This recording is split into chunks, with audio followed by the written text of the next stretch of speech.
Semoga Tuhan beserta kita sekarang dan selama-lamanya. Inilah Injil Tuhan kita Yesus Kristus menurut Santo Lukas. Dimuliakanlah Tuhan.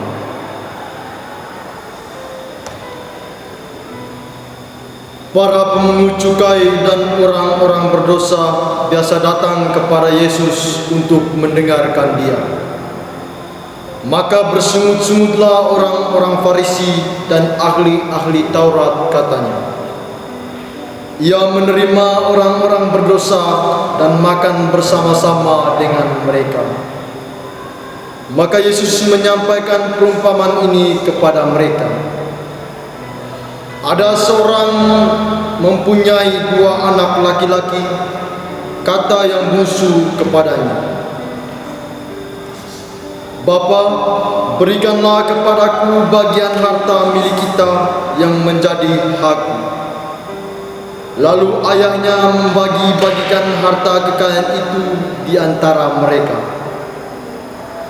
Beberapa hari kemudian anak bungsu itu menjual seluruh bagiannya itu, lalu pergi ke negeri yang jauh. Di sana ia memboroskan harta miliknya itu dengan hidup berfoya-foya. Setelah dihabiskan harta miliknya, timbullah bencana kelaparan di negeri itu, dan ia pun mulai melarat. Lalu ia pergi dan bekerja pada seorang majikan di negeri itu. Orang itu menyuruhnya ke ladang untuk menjaga babi. Lalu ia ingin mengisi perutnya dengan ampas yang menjadi makanan babi itu, tetapi tidak seorang pun yang memberikannya kepadanya. Lalu ia menyadari keadaannya, katanya, Betapa banyak orang upahan Bapakku yang berlimpah-limpah makanannya, tetapi aku di sini mati kelaparan. Aku akan bangkit dan pergi kepada Bapakku dan berkata kepadanya, Bapa, aku telah berdosa terhadap surga dan terhadap Bapa.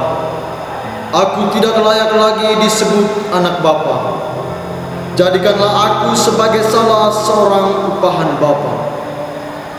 Maka bangkitlah ia dan pergi kepada bapaknya. Ketika ia masih jauh, ayahnya telah melihat dia, lalu tergeraklah hatinya oleh belas kasihan. Ayah itu berlari mendapatkan dia, lalu merangkul dan mencium dia. Kata anak itu kepadanya, Bapa, aku telah berdosa terhadap surga dan terhadap Bapa. Aku tidak layak lagi disebut anak Bapa. Tetapi ayah itu berkata kepada hamba-hambanya, Lekaslah bawa kemari jubah yang terbaik dan pakaikanlah kepadanya. Kenakanlah cincin pada jarinya dan sepatu pada kakinya. Dan ambillah anak lembu tambun itu, sembelilah dia, dan marilah kita makan dan bersukacita. Sebab anakku ini telah mati dan menjadi hidup kembali. Ia telah hilang dan didapat kembali. Maka mulailah mereka bersukaria. Tetapi anaknya yang sulung sedang berada di ladang. Ketika ia pulang dan dekat ke rumah, ia mendengar bunyi seruling dan nyanyian dan tari-tarian. Lalu ia memanggil salah seorang hamba dan bertanya kepadanya, apa arti semuanya itu? Jawab hamba itu, Adikmu telah kembali dan ayahmu telah menyembelih anak lembu tambun, karena ia mendapatkan kembali anak itu dengan selamat. Maka marahlah anak sulung itu dan ia tidak mau masuk. Lalu ayahnya keluar dan berbicara dengan dia. Tetapi ia menjawab ayahnya, katanya, Telah bertahun-tahun aku melayani Bapa, dan belum pernah aku melanggar perintah Bapa. Tetapi kepadaku belum pernah Bapa memberikan seekor anak kambing pun untuk bersukacita dengan sahabat-sahabatku. Tetapi baru saja datang anak bapa yang telah memboroskan harta kekayaan bapa bersama dengan pelacur-pelacur. Maka bapa menyembelih anak lembu tambun itu untuk dia. Kata ayahnya kepadanya, "Anakku, engkau selalu bersama-sama dengan aku, dan segala kepunyaanku adalah kepunyaanmu. Kita patut bersukacita dan bergembira karena adikmu telah mati dan menjadi hidup kembali. Ia telah hilang dan didapat kembali." Demikianlah sabda Tuhan. Terpujilah Kristus.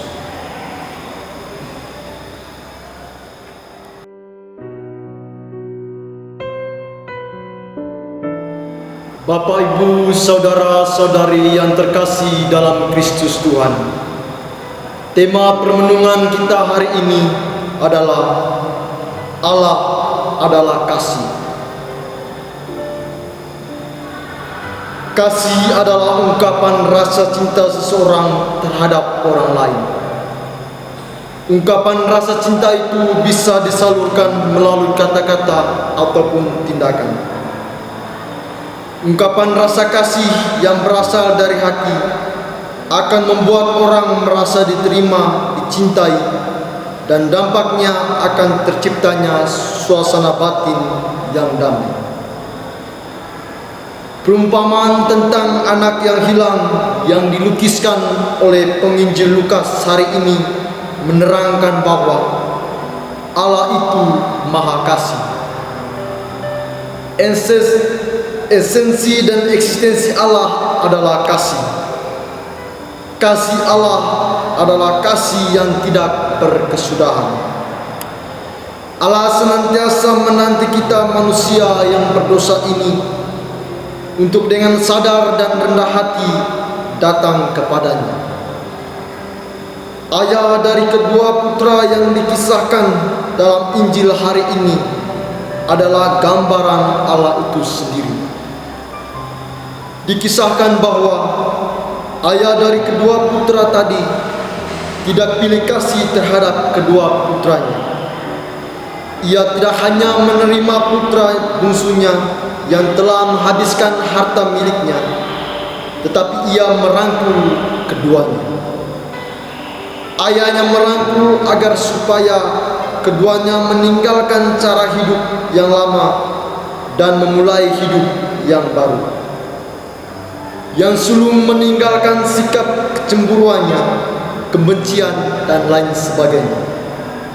Sedangkan si bungsu meninggalkan cara hidup yang penuh dengan kerakusan, ingat diri, dan lain sebagainya. Saudara-saudari yang terkasih dalam Kristus Tuhan, lalu apa yang dapat kita maknai dari firman Tuhan yang baru diperdengarkan kepada kita?